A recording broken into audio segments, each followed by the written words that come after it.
आप सभी को हमारे इस यूट्यूब चैनल पर हार्दिक अभिनंदन है। आज मैं एक नई वैकेंसी को लेकर आ चुका हूं। इस वैकेंसी में न तो आपको एग्जाम देना पड़ेगा और न ही आपको फिजिकल देना पड़ेगा, न ही आपको मतलब किसी भी प्रकार के व्यू से गुजरना पड़ेगा, किसी भी प्रकार के एग्जाम से गुजरना पड़ेगा। आपको डायरेक्ट बहाली किया जाएगा। तो आप इस एग्जाम, इस जो वैकेंसी है, इस वैकेंसी को चुके नहीं, बहुत ही शानदार वैकेंसी है और बहुत ही मस्त वैकेंसी है। इस पर आप सिलेक्शन लेके आसानी से जो है अपना करियर को सुधार सकते हैं, साथ ही साथ अपर लेवल का तैयारी भी इसके साथ साथ कर सकते हैं।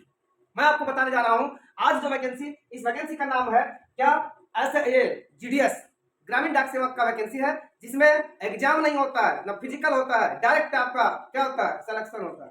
तो इसमें एग्जाम का कोई झंझट नहीं है, 10th पास सिर्फ चाहिए, वो भी परसेंटेज के आधार पर। आगे बताने वाले हैं आपको कि किस प्रकार से इसका सिलेक्शन होगा, यानी टोटल जानकारी आपको जो है ना इसमें दिया जाएगा। एज का भी, एज का टेंशन मत लीजिए, जिसमें 18 से 40 साल, यानी आप 40 साल के भी है ना तो आप इस फॉर्म को अप्लाई करने के लिए क्या है, एलिजिबल हैं। तो आज हम इस वैकेंसी के बारे में हर एक छोटी से छोटी जानकारी आपको देंगे। आपको इस चैनल के माध्यम से नई नई वैकेंसी, साथ ही साथ कंपटीशन एग्जाम की तैयारी करने वाले विद्यार्थियों के लिए मैं बहुत ही ज्यादा मेहनत करके वीडियो बनाता हूं। आप वीडियो को पूरा देखें, इस वीडियो को लाइक, सब्सक्राइब, कमेंट्स, और अगर आपको किसी भी तरह का दिक्कत हो तो आप हमसे सीधे कांटेक्ट कर सकते हैं। आगे चल के मैं आपको अपना नंबर भी दूंगा, ठीक है। तो अब चलते हैं इसके प्रोसेस में, इसका प्रोसेस क्या क्या होता है, कब ये वैकेंसी आने वाला है। देखो कितना अच्छा मस्त स्लाइड है। सबसे पहले पोस्ट का नाम क्या है, पोस्ट का नाम है भारतीय डाक विभाग यानी GDS ग्रामीण डाक विभाग।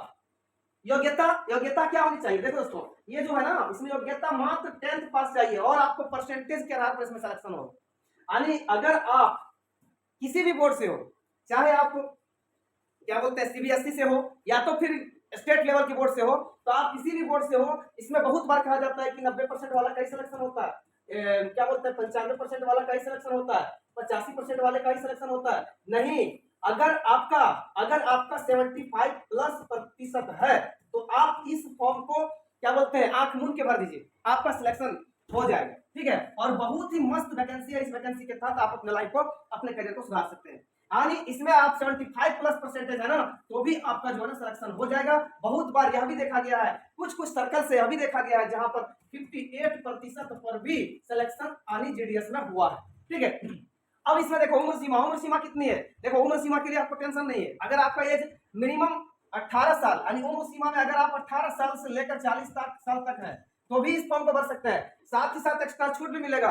OBC वालों के लिए कितना, 3 साल का छूट, और SC और ST वालों के लिए कितना, SC ST वालों के लिए 5 साल का भी छूट मिलेगा। अगर आप SC ST के हैं और 45 साल के भी हैं तो इस फॉर्म को डाल सकते हैं। और OBC वाले हैं और अगर आप 43 साल भी हो गया तो आप इस फॉर्म को डाल सकते हैं, ठीक है। तो उम्र में कोई टेंशन नहीं है। बहुत ही मस्त वैकेंसी है। इस वैकेंसी को आप जरूर अप्लाई करें और चेक करके अपने लाइफ को एक बार क्या बोलते हैं, नहीं होता है एक तरह का हम लोग नहीं बोलते हैं कोठा में कि जुआ खेलते हैं, एक बार जुआ खेलिए, देखिए 75% अगर आपको है ना तो आराम से इस फॉर्म को डालिए। लाइफ में बैठे रहने से कुछ नहीं होता है। जब तक आप मेहनत नहीं कीजिएगा तब तक आपको कुछ भी मिलने वाला नहीं है। खाना भी अगर मिलता है ना तो वह मेहनत करना पड़ता है। हम लोग खाते हैं मुंह में, तो खाना पड़ता है, खा के चबाना पड़ता है, तब अंदर जाता है। इसलिए इस अगर पोस्ट को अगर आपको लेना है तो इसके लिए आपको क्या करना पड़ेगा, एग्जाम नहीं है, इस फॉर्म पर सिर्फ डाल देना, आराम से सो जाना है, ठीक है। रिजल्ट देखना है सर्कल वाइज कि कहाँ कहाँ सिलेक्शन हुआ, ठीक है। नेक्स्ट चलते हैं हम लोग अगले स्लाइड में। अगला स्लाइड में क्या दिया है, हाँ देखो, फी यानी जो आपका एप्लीकेशन फी है, एप्लीकेशन फी को खास नहीं है। कितना, जनरल OBC EWS वालों के लिए कितना, 100 रुपया जनरल OBC और EWS वालों के लिए 100 रुपया। और अगर आप SC ST और फीमेल कैंडिडेट हो तो आपको एक भी रुपया लगने वाला नहीं है। आप जीरो बैलेंस पर भी क्या कर सकते हैं, अपना खाता खोल सकते हैं, आपको अप्लाई कर सकते हैं। नेक्स्ट है वेतन। तो इसमें जो पोस्ट होता है ना, 2-3 पोस्ट होता है, एक होता है BPM, एक होता है ABPM और एक होता है डाक सेवक, ठीक है। तो BPM का पोस्ट थोड़ा ज्यादा होता है, यानी BPM का पोस्ट लगभग वेतन जो है ना, BPM का वेतन ज्यादा होता है। कितना होता है, तो BPM का वेतन लगभग 12,000 होता है और ABPM का वेतन 10,000 और डाक सेवक का भी वेतन सेम लगभग होता है, यानी 10,000 के लगभग होता है।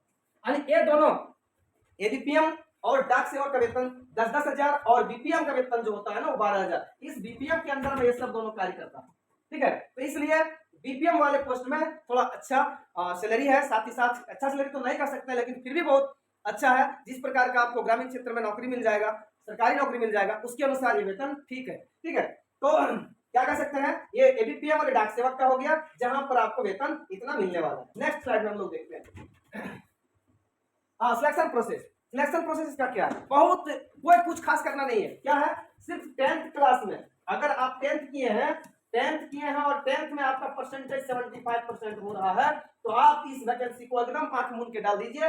हो सकता है आपका किसी सर्कल में सिलेक्शन हो जाए, और ज्यादा से ज्यादा मतलब 75% से प्लस अगर है ना आपका, तो आराम से डाल दीजिए। और 75% भी है तो आप डालिए। ठीक है, बहुत लोग जो कहता है ना 90% 95%, ये फॉल्स है, गलत है। यानी आप जो है ना 75% तक भी आप इसमें डाल सकते हैं। यानी इसका सिलेक्शन प्रोसेस मात्र क्या है, यानी 10th क्लास में अगर आपका परसेंटेज अच्छा है, 10th क्लास के परसेंटेज के आधार पर आपका सिलेक्शन होता है। इसमें कोई एग्जाम नहीं, नो फिजिकल नो एग्जाम। ठीक है, साफ बात। नेक्स्ट अगला चलते हैं। अगला प्रोसेस क्या है, अतिरिक्त योग्यता। देखो, अगर आप जीडीएस का फॉर्म डाल रहे हैं तो आपके पास कुछ योग्यता रहनी चाहिए। क्या योग्यता रहनी चाहिए, आपको सिंपल में कंप्यूटर का नॉलेज होना चाहिए। मतलब क्या, बेसिक नॉलेज नहीं कहते हैं, बेसिक नॉलेज। बेसिक नॉलेज सिर्फ आपको होना चाहिए इसमें, कंप्यूटर में। और क्या, भाषा, आप जिस क्षेत्र से भर रहे हैं उस क्षेत्र का आपको मतलब क्षेत्रीय भाषा आना चाहिए। जैसे आप किसी हिंदी क्षेत्र से भर रहे हैं तो हिंदी वाले क्षेत्र का हिंदी भाषा आपको आना चाहिए। ठीक है, तो आपका क्षेत्रीय लैंग्वेज आपको आना चाहिए। तीसरा मस्ट चीज है क्या, ये सबको जानता होगा, लगभग सबको जानता होगा, साइकिल चलाने के लिए आना चाहिए। अगर आप साइकिल चलाने के लिए जानते हैं तो साइकिल चलाने के लिए अगर आप जानते हैं तो इसमें आपका साइकिल टेस्ट होगा, और साइकिल का टेस्ट देकर आप आराम से इसमें जॉब ले सकते हैं।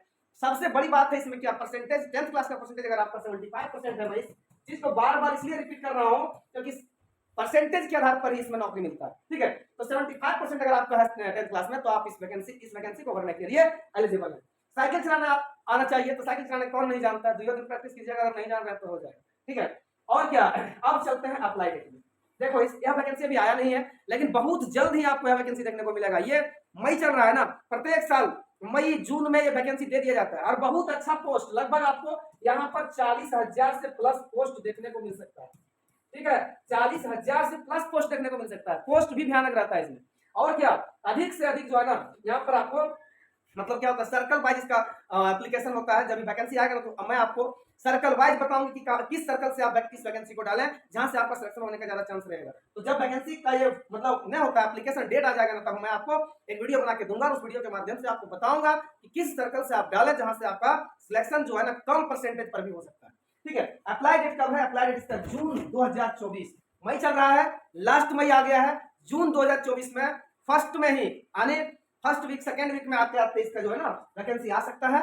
इसलिए आप अभी से ही रेडी रहें, जागरूक रहें। मैं आपको जगाने के लिए वीडियो बनाया हूं, ऐसा नहीं कि ये वीडियो इसलिए बनाया है कि वैकेंसी नहीं आया उसके पहले बना दिए, नहीं, मैं आपको जागरूक कर रहा हूं कि आने वाला समय जून 2024 में आप जगे रहें, यह वैकेंसी जैसे आता है वैसे आप इस फॉर्म को डाल दें। ठीक है, तो अब चलते हैं थोड़ा आगे। आगे क्या है थोड़ा देखते हैं, आगे कुछ नहीं। ठीक है, ये था आपका आज का वैकेंसी का टॉपिक, क्लियर होता है।